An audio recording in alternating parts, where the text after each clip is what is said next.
Hey class, today's lesson is audio for video. Audio is so important to the television production business that it's placed first in the phrase audio visual. Watching television can be very frustrating if the audio is muted. A chase scene in a movie is nowhere near as entertaining without screeching tires and exciting music.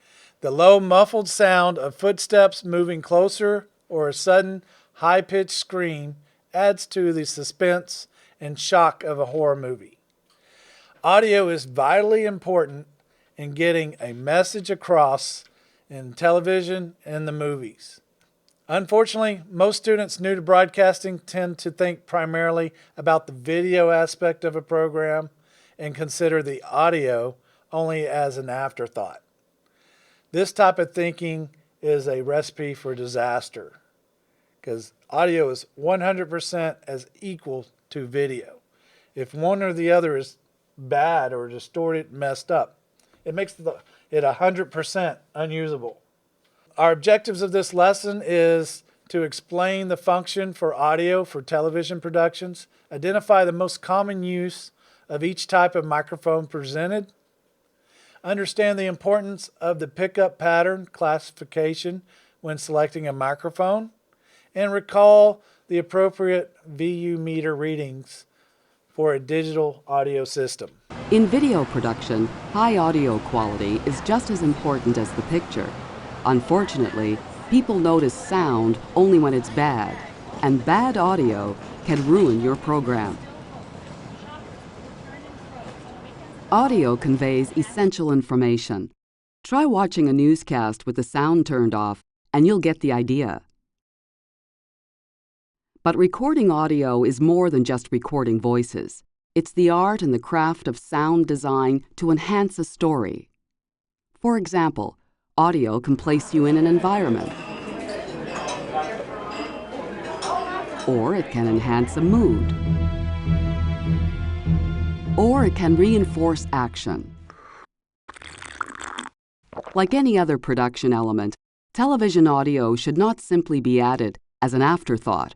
You need to integrate sound into the production planning from the very beginning.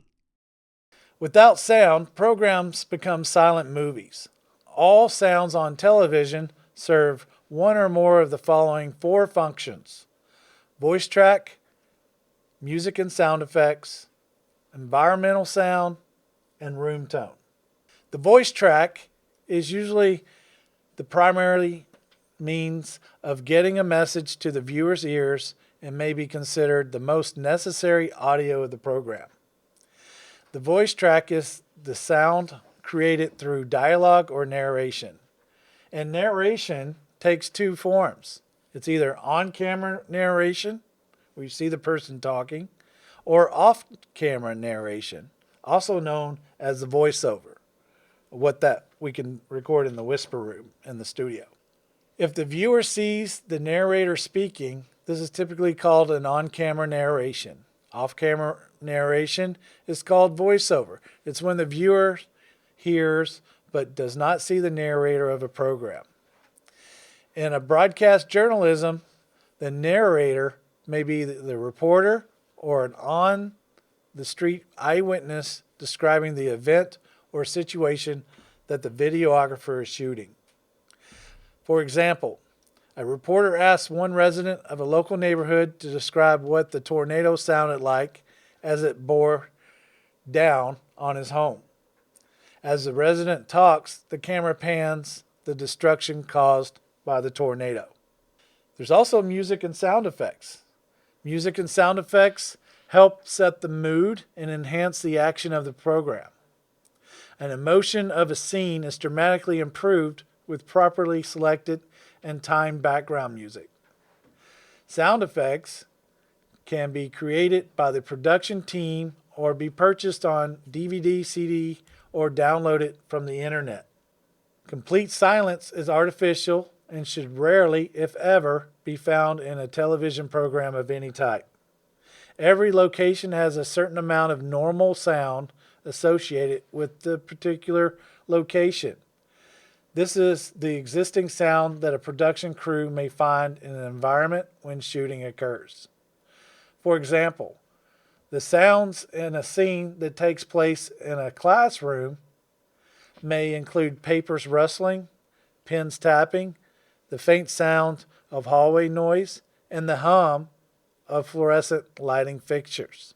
If the expected environment sounds are not present during the shoot, they may be added during post-production editing to help establish the setting in a dramatic production. Care must be taken to prevent the volume of environmental sound from becoming distractive. Here's an example.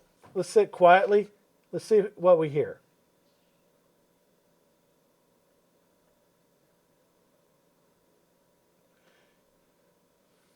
Nobody's talking, but you still hear something, right? You hear like humming, or anybody hear anything else? Creaking of the chairs. There's always sound when there's no sound. So if you totally remove the sound in a certain part of an interview, the audience might notice. So sometimes it's good to just get about 10-15 seconds of silence in case you need to overlap that somewhere. Even when using other microphones for audio pickup, always turn on the camera mic to record ambient sounds whenever you are recording, regardless of whether anyone is talking. This sound is important for achieving continuity in post-production editing. Also, being aware of environments. Like, I had students interview somebody at Mesquite Barbecue. We're doing a story on them. Well, they're doing the interview. They got country music blasting in the background. First off, the music's distracting. Second is, when you cut it and put B-roll, you can tell when the song in the background, it kind of cuts it. So it's not a clean cut sound-wise. So it's always best to ask them, hey, you mind while we do this interview, turn that off?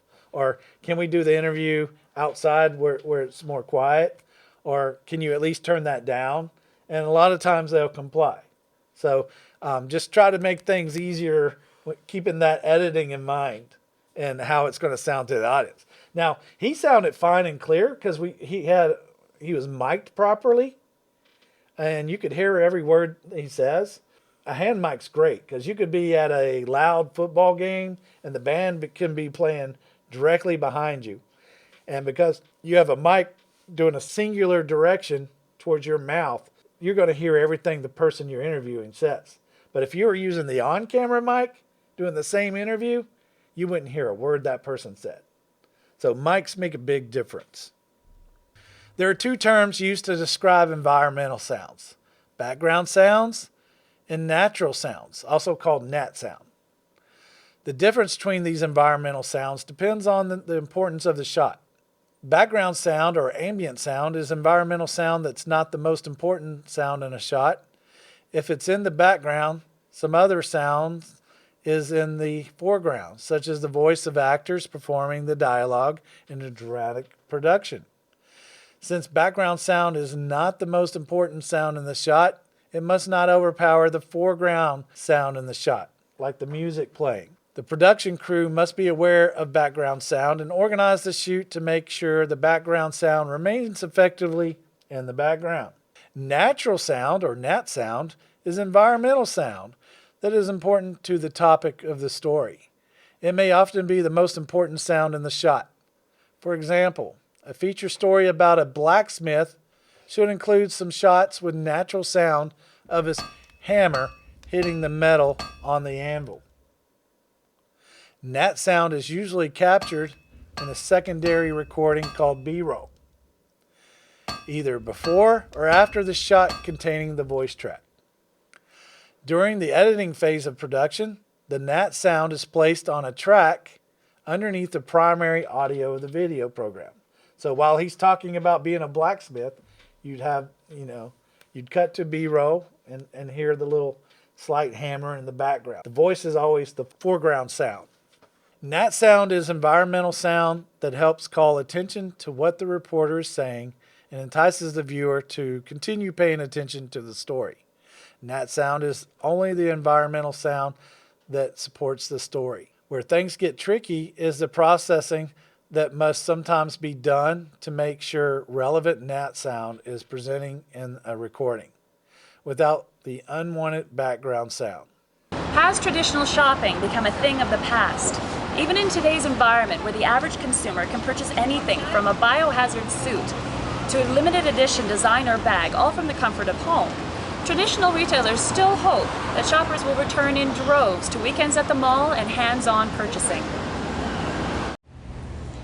Has traditional shopping become a thing of the past? Even in today's environment where the average consumer can purchase anything from a biohazard suit to a limited edition designer bag, all from the comforts of home, traditional retailers still hope that shoppers will return in droves to weekends at the mall and hands-on purchasing. Room tone is the sound present in a room or at a location before human occupation.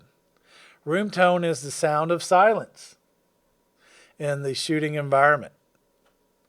If shooting on location, it is important to clear the set for a few minutes after the equipment is set up. Once all the talent and crew have left a location set, turn on the recorder and record at least 3 minutes of the existing sound of silence. Having the room tone at each location recorded is useful when editing the program. The room tone may be used to cover unwanted sounds in the background of a scene that were not noticed while shooting. Using the environmental sound of a location creates a much less noticeable audio edit than if true silence were used. I've been in a project where you're doing an interview and somebody comes in and slams a door, like in between questions. Well, you don't want that door slam there. Don't just cut out the sound altogether because you'll pick it up. You just overlap it, like remove it, and then put the room silent sound where that door slam was. Or somebody coughing in the background, or somebody snickering and laughing. Just cover it up with room silence instead of cutting it out altogether. Sound frequencies. Sounds are generally divided into 3 groups: low frequency sounds, mid-range sounds, and high frequency sounds. Most people are familiar with common band instruments and sounds they create. Common instruments are used in the following examples of the 3 frequency categories. So for low frequencies, instruments include the bass guitar, bass drum, and tuba. A bass vocalist is also categorized in the low frequency range. Mid-range sound frequency instruments are trumpets, clarinets, and French horns. Alto and tenor vocalists fall within the mid-range. The human speaking voice is generally in the mid-range as well. High frequency sound is created by flutes, piccolos, and soprano vocalists. You need to factor into choosing microphones and recording music. Choose mics that will pick up expected frequencies. Use low frequency mic to record low frequency sounds. Use mid-range mic for mid-range sounds and normal speaking voice. And use high frequency mic for high frequency sounds. Everybody has seen a hand microphone before, but what goes into them? Use a hand mic to control sound pickup. You can hold it wherever you want. You can pick up the sounds you choose. Singers like this mic because it gives them control over the sound pickup. When the mic is held very close to the mouth, it creates a warm, intimate sound. And you can pull it away to scream. A hand mic's greatest strength is also its greatest liability. When you're not adept at using the hand mic, you'll make some mistakes. Here's some basic tips for handling a mic. Treat it gently because it hears everything. Check that the cable is long enough so you can move freely. Hold the mic so that it's physically unobtrusive and so the sound source is directly in the pickup pattern. A microphone or mic is a piece of equipment that picks up sounds in the air and sends them to the mixer or recorder. Fundamentally, all mics work the same way. Sound waves in the air hit a thin surface inside the mic, called a generating element, which then vibrates.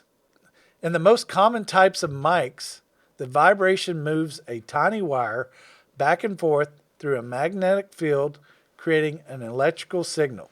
This electrical signal is sent through the mic cable to the amplifier or a recorder.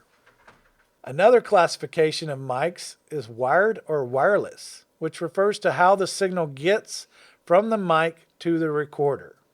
A wired mic is attached to the recorder by a cable. Cables can span a significant distance, at least 200 feet, without ill effects to the audio signal.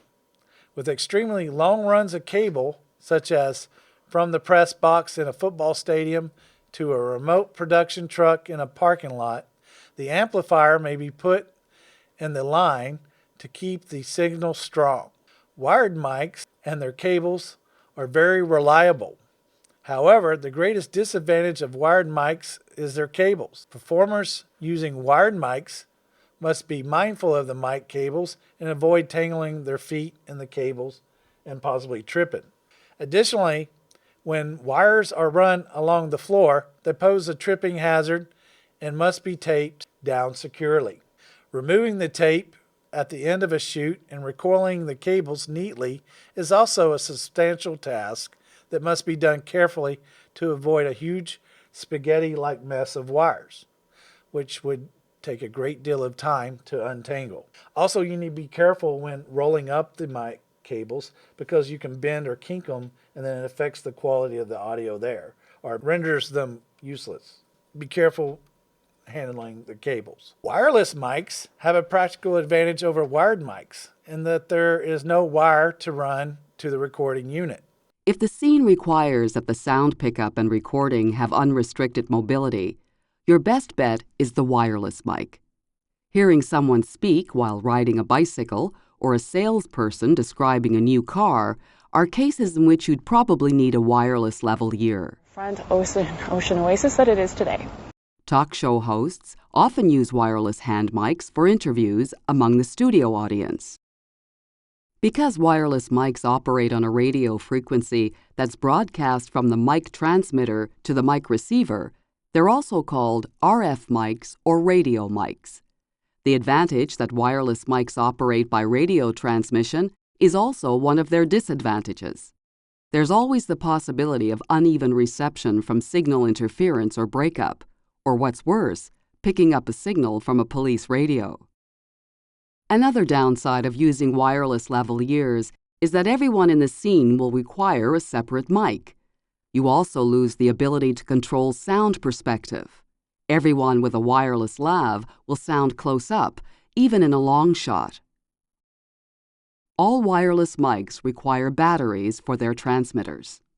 A wireless mic has a short cable that runs from the mic to a radio transmitter with an antenna. The transmitter is sometimes built into the mic itself. The transmitter sends the audio signal through the air via radio wave to a receiver that is on or near the recorder. The receiver picks up the transmitted signal from the air and sends it through a short cable to the recorder.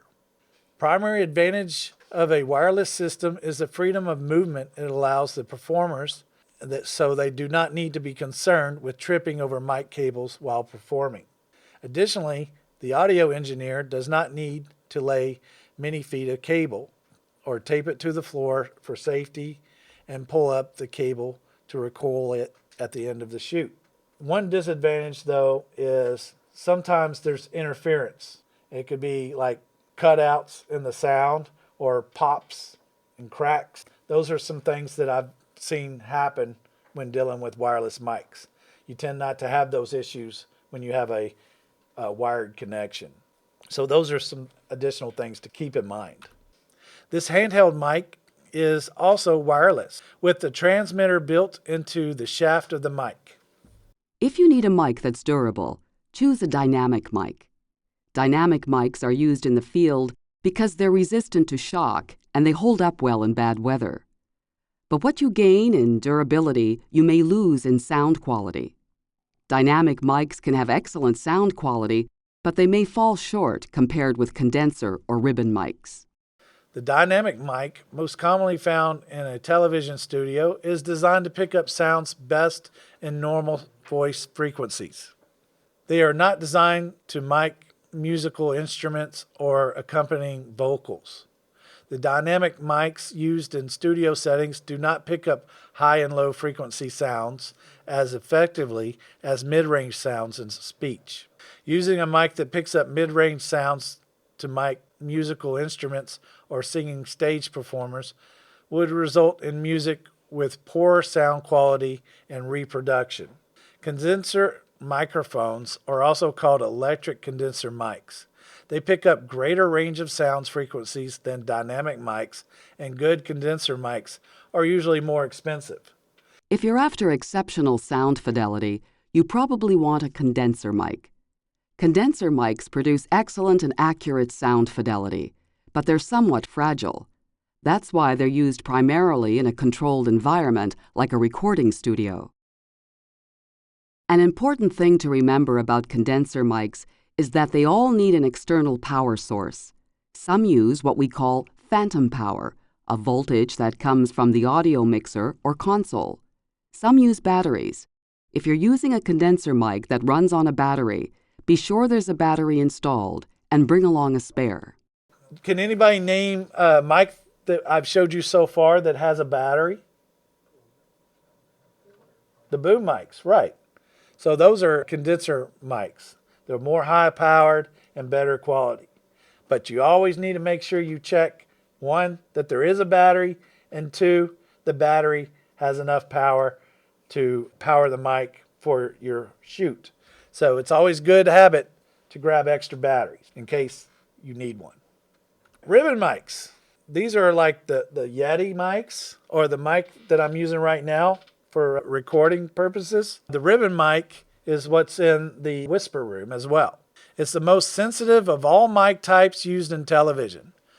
A thin ribbon of metal surrounded by a magnetic field serves as a generating element in this type of mic. At one time, ribbon mics were the only type found in commercial radio stations. In television applications, the ribbon mic is most commonly placed on a talk show's host's desk. These mics are now primarily used in music recording studios. Superb sensitivity is a great advantage of this type of mic. However, the fragility of the generating element is an expensive disadvantage of the ribbon mic. An accidental bump of the mic itself or a strong rush of air from the voice talent could break the ribbon inside the microphone. In recording studios, the barrier made of shaped wire covered with a piece of nylon is placed between the ribbon mic and the talent. This pop filter protects the mic from plosives. Plosives are sounds like t, p, duh, that produce an explosive blast of air and moisture. The pop filter catches the blast of moisture and air before they hit and damage the delicate diaphragm of the ribbon mic. That's the purpose of these things, these pop filters right here. They prevent some of that popping. It filters between you and the actual mic. Be careful when you use a camera mic. Look at the camera documentation to see what kind of pickup pattern the mic has. Professional cameras use hypercardioid mics that hear sounds that are far away. Many consumer cameras have omnidirectional mics.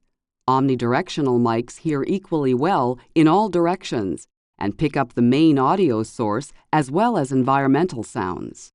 The microphone built into low-end camcorders should not be used in professional recording scenarios. So the on-camera mic should not be used for like professional recording scenarios. Interviews, films, commercials, no. It has a very limited pickup range. When inside a room, produces audio that sounds like a person speaking has a bucket over their head. This microphone picks up the grinding sound of the zoom lens motor, the rubbing or knocking sounds of the operator's fingers and hands operating the camera, and the sound of the operator breathing. If you got a camera operator that's a big mouth breather, it's going to pick all that up. So none of these are components of quality audio. Microphones are further classified by their pickup pattern. Look at these diagrams right here. Pickup pattern refers to how well a mic hears sounds from various directions.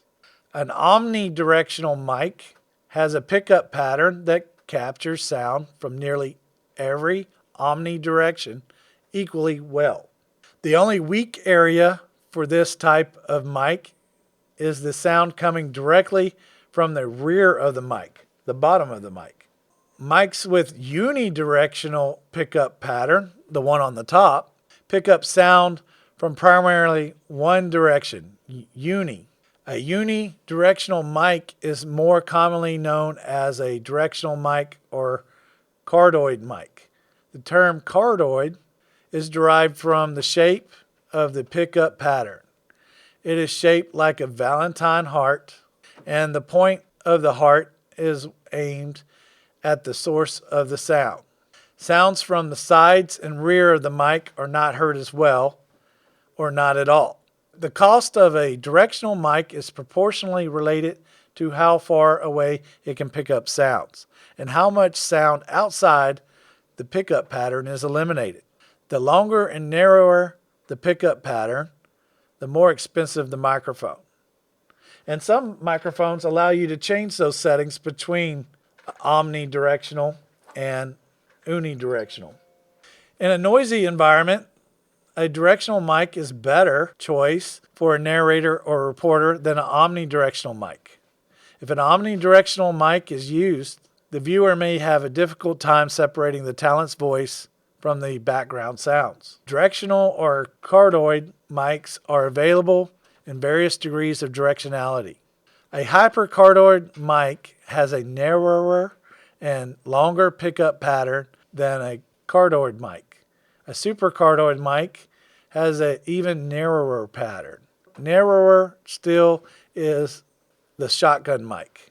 Sometimes the shotgun mic is literally mounted on a rifle stock and even has a sight to help in aiming it at the sound source. A parabolic reflector mic is a version of a directional mic. Directional mics are very important when recording music. If the performer uses an omnidirectional mic and steps in front of the band speaker, the high-pitched squeal is emitted. The squeal is called feedback. Feedback occurs when a microphone picks up the sound coming from the loudspeaker that is carrying that microphone signal. A feedback loop is created when sound enters the microphone, the sound is transmitted to an amplifier, the sound from the amplifier is sent to the speaker. The sound from the speaker goes through the air and back through the microphone again. So the reason why you get that ringing and loud sound is because the mic is hearing the speakers playing what the mic's saying. So the more times it loops, it makes it sound like a ringing noise. And it hurts your ears, it's very loud, and it's not particularly good for the microphone or speakers. Each time this circle is made, the pitch gets higher and louder and more painful to the human ear.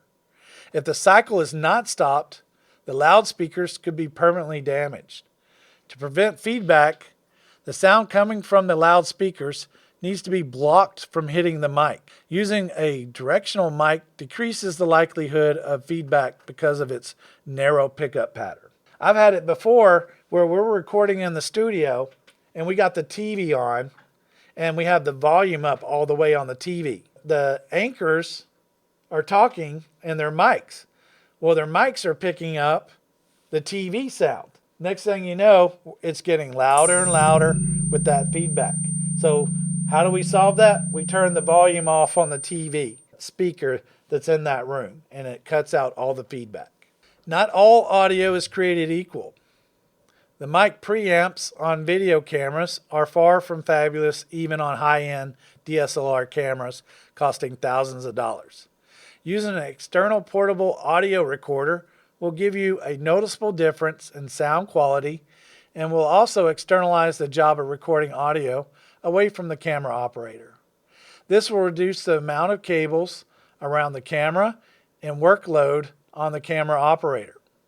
The drawback of recording audio separately is the sizable amount of work involved in syncing the audio to video in post-production. So many of these recorders also include a built-in microphone and are standard equipment for DSLR producers and backpack journalists. See the picture of that? We have some of these. Instead of putting the cables and hooking up to the camera, you could hook it up to that. You can attach the audio to the video in post-production and editing. But one thing that you need to keep in mind is you want to have the camera mic on, because in order to best help you match the audio, you're going to look at the sound waves. When it gets loud, both mics go loud. When it gets quiet, both go quiet. So those pauses allow you in Premiere to sync up the audio. And then you just turn off the audio from the on-camera mic. You use it for the sound waves, and then you turn it off. I'll have more lessons on that later. Mic stands. A mic stand is the most commonly known device designed to hold a microphone in place. In television, however, the mic stand is not often seen. A talk show host may have a microphone on a desk stand, but that mic is often only a prop. A handheld microphone is designed to be held in the hand, rather than placed on a stand or clipped to clothing, but can be placed on a stand or boom. Handheld mics are sometimes referred to as stick mics. When using a handheld mic, hold the mic firmly in your fist and keep in your hand and finger still. Moving or adjusting the fingers produces a very distracting sound that is picked up by the mic. So place the knuckle of your thumb against the sternum of your chest to properly position the mic while reporting. A common mistake made by novice reporters when interviewing is to point the mic at the subject or guest when asking a question. So you're asking the question, the mic's pointing to them. You need to ask the question and then let them answer it with the mic pointed to them. A lot of times people forget that part, and you're needing the audio of you asking the question. Well, it's not going to sound good because the mic's pointed away. Even though this is backward, it's a very easy mistake to make. I've showed you boom mics in class. We have them. They're usually my go-to for most of the stuff that I record. When the microphone must stay out of camera range, use a boom mic. This is the boom. This is the shock mount. And this is the mic. There are a lot of varieties of booms, but the most common is the fishpole boom, like this one. It telescopes to different lengths, so you can hold it up and out of camera range, or down to pick up the sound from below. The purpose of the boom is to keep the mic out of camera range.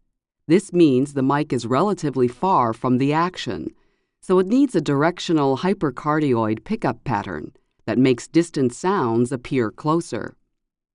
Fishpole booms aren't without their problems. The mic can pick up handling noises from the aluminum pole. That's why you use a shock mount. Shock mounts buffer vibrations along the fishpole. Always handle a fishpole gently during recording, and watch that it doesn't cast shadows onto the performance area that can be picked up by the camera.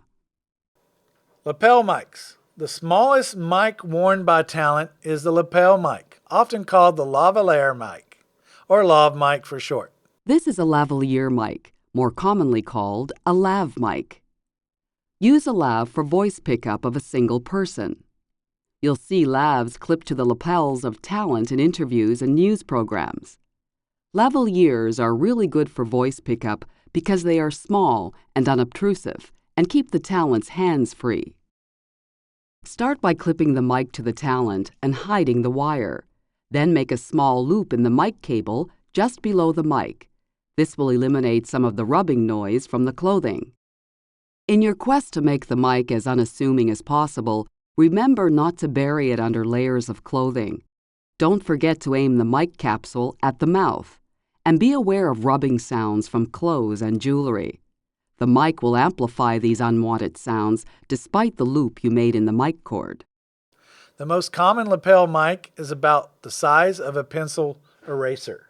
So those are good for sit-down interviews. One thing you got to be careful with those is people with long hair. If they have it in front and they're turning their head, it could brush the mic and be messing with the audio. Or they're wearing a jacket and it's pinned to their shirt, and the jacket, they're fidgety. The jacket rubs. So those are things you need to look out for with lapel mics. So proper microphone etiquette requires that reasonable judgment be used to ensure longevity of the audio equipment and the safety of staff and talent. This applies to everyday use and handling and storage of equipment. Microphones should be handled very carefully. So mic drops aren't necessarily the best thing to do to a mic. That could literally ruin a several $100 microphone doing a mic drop. No mic drops. Below are a few general guidelines when using microphones.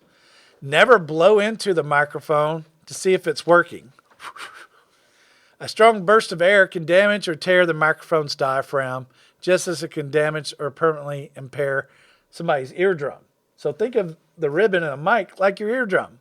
Do not shout into a microphone. Extreme sound vibrations can stretch the diaphragm out of shape, just as these vibrations can stretch the tissue of the eardrum. This causes the mic to receive sound vibrations improperly, if at all. The tissue of the human eardrum can be stretched by the extreme sound vibrations at a loud concert, which results in temporary hearing difficulty for hours after the concert. Next is never let anyone put their lips directly on the mic. That's just dirty. That's disgusting. The saliva that enters the mic moistens and softens the diaphragm. This obstructs the microphone's ability to receive sound vibrations, just as sound vibrations are muffled to the eardrum when water is trapped in the ear after swimming. Next, do not slap the head of the microphone to hear muffled thumps through the speakers. This increases air pressure, can tear the microphone's diaphragm, just as being hit with a cupped hand over the ears can burst the eardrum. Next, do not exhale directly into or inhale through the microphone. Exhaling into the mic forces moisture in, and that moisture softens the diaphragm. Inhaling through the mic transfers all the bacteria inside the mic to you through your mouth. Inhaling through the mic also creates a loud hiss in the sound reproduced. That's just gross. You're spreading germs. Inhaling and exhaling. Next, never swing the mic by its cords. The centrifugal force created can easily separate wired connections inside the mic cable connector and prevent any sound from being reproduced. Next, battery life can be extended if the batteries of the condenser mics are removed when not in use. Moreover, if batteries are left and forgotten in a mic that is not used for an extended period of time, corrosion of the battery contacts can occur, ruining the mic. When using the boom mics, it's good practice to remove the batteries altogether. I've had batteries get left turned on. That's bad because it drains the battery, and batteries cost money. It's expensive. Next, left on, the batteries start to go bad. You ever seen a battery like leak stuff, battery fluid? I've had it leak battery fluid inside of these battery cases. Sometimes you can't even get the cover off the battery case, and then the mic's ruined. Those are things to be mindful with batteries. They can cause a lot of damage. Mic cables and AC cables. Best to keep them as far apart as possible. If they must cross, have them cross at 90-degree angles like an X, and place an object such as a book or board between them. Why? Because they can cause interference in the video signal or the sound signal when cables are too bunched together and touching. In television, a microphone's purpose is to create a signal that is sent through a cable to be recorded. There are two different kinds of signals that mics can send: high impedance and low impedance. A high impedance mic is typically inexpensive, low quality, and cannot tolerate cable length much longer than 8 feet. For these reasons alone, high impedance mics are not usually found in TV studios. A low impedance mic is typically of high quality, more costly than a high Z mic, and can tolerate long cable lengths. Sound levels. It's important to know the 3 levels of audio because the output of one level cannot be connected into the output of another. The result is either massive distortion or no sound at all. The 3 levels of audio are mic level, line level, and power level. Mic level, the level of audio that comes from the microphone. It's designed to be sent to the mic in on the recorder or mixer. Line level is the level of audio between pieces of audio equipment. For example, the level of audio going from the output of a CD player to the input of an amplifier. And then last is power level, the audio level from the output of the amplifier to the speaker. Audio mixers, those are with the little sliders. A mic mixer combines only the microphone signals into a single or dual channel sound signal. An audio mixer is designed to take the sounds from a variety of sources, such as mics, a CD player, a tape player, and combine them into a single sound signal that is sent to the recorder. So when we do our news show, we have 2 different mics. Well, we have a mixer. If one mic is getting a louder signal from one of the anchors, we can turn that down. If one anchor is not quite loud enough, we can slide their signal up higher to get a louder signal. So we get an overall more balanced sound. Mixers are great. Here's a picture of a mixer right here.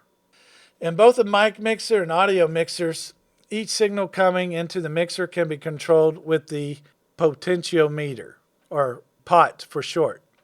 The operator can increase or decrease the strength of each signal so each audio source is properly balanced in the output signal. The pot is usually a knob or slider. As a knob, it functions like the volume knob on a stereo. The signal coming in gets stronger as the knob is turned to the right. If the control is a slider, the signal coming in gets stronger as the slider is moved further away from the operator, so sliding up to the top. Volume unit meters, VU meters. They have digital and they have analog. Analog is where you got an actual needle. Digital, you see the electronic decibels move up. So when using either of the mixers, the operator gauges the signal strength by watching a VU meter.